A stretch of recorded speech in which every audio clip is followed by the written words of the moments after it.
என்னது சுப்கட்டை.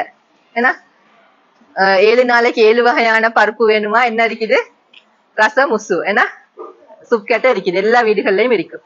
ரைட்.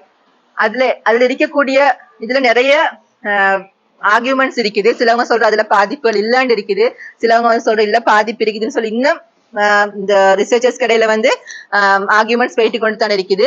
ஆனா இப்ப நாங்க வந்து அதை வந்து என்கரேஜ் பண்றது இல்ல. ஏண்டா எங்களுக்கு தெரிஞ்ச அளவுல வந்து இதுல வந்து நிறைய கெமிக்கல் உண்டு.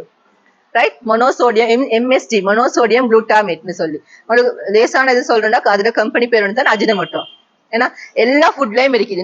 நீங்க மார்க்கெட்ல போயிட்டு, ஹோட்டல்ஸ்ல போயிட்டு, பேக்கரிஸ்ல போயிட்டு எடுக்கக்கூடிய எல்லா ஃபுட்லயுமே வந்து கட்டாயம் இது சேர்த்திருப்பாங்க. ஏன்னா இது வந்து ஒரு ஃபுட், அந்த டேஸ்ட் என்ஹான்சர்.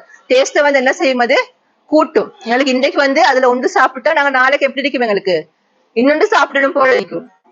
ரைட். அப்படி வந்து எங்களுக்கு அது அடிக்ஷன் உண்டு இது. ரைட். அப்ப அதனால வந்து இது நாங்க கூட எடுக்கிறதால நிறைய வந்து ஹெல்த்துக்கு ப்ராப்ளம்ஸ் இருக்குது.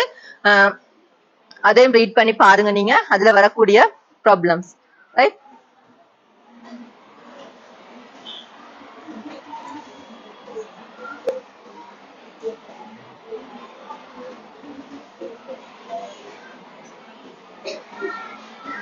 அடுத்தது வந்து இப்படி பாத்துருக்கீங்களா, இ நம்பர்ஸ் இல்லாட்டி INS நம்பர்ஸ்னு சொல்லி நாங்க எடுக்கக்கூடிய ப்ராடக்ட்ஸ்ல இருக்கும். இன்கிரீடியன்ட்ஸ்னு போட்டு அதுல சில இன்கிரீடியன்ட்ஸ் எழுதி அதுல நம்பர்ஸ் இருக்கும். பாத்துருக்கீங்களா? அந்த இ நம்பர்ஸும் INS நம்பர்ஸும் ஒன்று தான். இ நம்பர்ஸ் யூரோப் நம்பர்னு சொல்ற, INS தான் இன்டர்நேஷனல் நம்பர். அது ரெண்டும் ஒரே நம்பர்ஸ் தான். பொதுவாக வந்து சில கெமிக்கல்ஸுக்கு இல்லாட்டி நாங்க ஃபுட்ல சேர்க்கிற சில இன்கிரீடியன்ட்ஸ்க்கு வந்து யூரோப்பால கொடுக்கப்பட்டிருக்கிற நம்பர்ஸ். அதுல வந்து பொதுவாக நாங்க சொல்றது என்னண்டா, அந்த MSG எல்லாம் வர்றது வந்து E600 to 699, E600 இருந்து 699 வரைக்கும் பொதுவாக வந்து அவங்க சேர்க்கிற அந்த ஃபுட் பிளேவர்ஸ், அதாவது வந்து டேஸ்ட் என்ஹான்சர்ஸ் வந்து பொதுவாக இந்த MSG சம்பந்தமான கெமிக்கல் ஒன்றாகத்தான் இருக்கும்னு சொல்லுவாங்க. பொதுவாக நீங்க இ நம்பர்ஸ்ல வந்து அந்த நம்பர்ஸ்குள்ளுக்கு இருந்தா அந்த ஃபுட் அளவு எடுக்கிறது, இல்லாட்டி நீங்க வந்து அந்த ஃபுட்டை வந்து அவாய்ட் பண்றது மிச்சம் நல்லம். அப்படி இல்லாட்டி அதை குறைச்செடுக்கிறது வந்து மிச்சம் நல்லம். ரைட். அது வந்து இ நம்பர் சம்பந்தமாக. மத்தது வந்து அந்த அதுல இருக்கக்கூடிய அந்த ஒரு ஃபுட், இப்ப நீங்க வீட்டுல ஒரு கேக் ஒன்று செஞ்சா எத்தனை நாளைக்கு வச்சுக்கொள்ளையிலும் உங்களுக்கு? பொதுவாக வீட்டுல கேக் செஞ்சா பொதுவாக எத்தனை நாளைக்கு வச்சுக்கொள்ளையிலும்? ஒரு 3 days, ஏன்னா 4, 5 இல்லாட்டி 1 week ஆகுள்ள என்ன வந்துடும், அதுல ஃபங்கஸ் வந்துடும். ஏன்னா கடையில பாருங்க, நீங்க சில கேக் பேக் பண்ணி வச்சிருப்பாங்க, அதுல எக்ஸ்பைரி டேட் வந்து 1 year.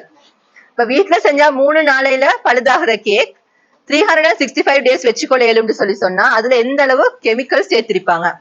ஏன்னா டேஸ்டுக்கு, அடுத்தது வந்து அதுல கலருக்கு, அடுத்தது அதுல ஸ்மெல்லுக்கு அப்படின்னு சொல்லி, அடுத்தது வந்து அதை லாங் பீரியட் அதோட லைஃப் ஸ்பேனை வந்து கூட்டுறதுக்குன்னு சொல்லி நிறைய கெமிக்கல்ஸ் வந்து சேர்த்திருப்பாங்க. அதால இப்ப நிறைய பிள்ளைகளுக்கு வந்து இந்த மாதிரியான டிசீசஸ், கூடுதலாக அஸ்மா, அடுத்து வந்து ADHDன்னு சொல்லி அவங்களோட ஆக்டிவிட்டியில அவங்களோட இருக்கக்கூடிய ப்ராப்ளம்ஸ். ரைட். இந்த மாதிரியான ப்ராப்ளம்ஸ் வந்து கூடுதலாக வர இயலும். அதனால உங்களுக்கு கூடிய அளவு வந்து வீட்டுல செய்யற ஃபுட்ஸ், அதாவது வந்து வீட்டுல செய்யற ஃபுட்ஸை வந்து சாப்பிடுறதுக்கு பழகுங்க. வெளியில எடுக்கக்கூடிய ஃபுட்ஸை வந்து எவ்வளவு உங்களுக்கு அவாய்ட் பண்ண இயலுமோ. ஒரு அவசரத்துக்கு எடுத்துறதுக்கு பிரச்சனை இல்லை, ஆனா அதுக்கு அடிக்ட் ஆக வேணும், அதுக்கு பழகிக்கொள்ள வேணும். வெளியில கட்டாயம் வெளியில தான் பிரேக்ஃபாஸ்ட் எடுக்கணும், கட்டாயம் டின்னர் வந்து கடையில தான் வாங்கணும்னு சொல்லி பழகிக்கொள்ள வேணும். அதால நிறைய ப்ராப்ளம்ஸ் இருக்குது.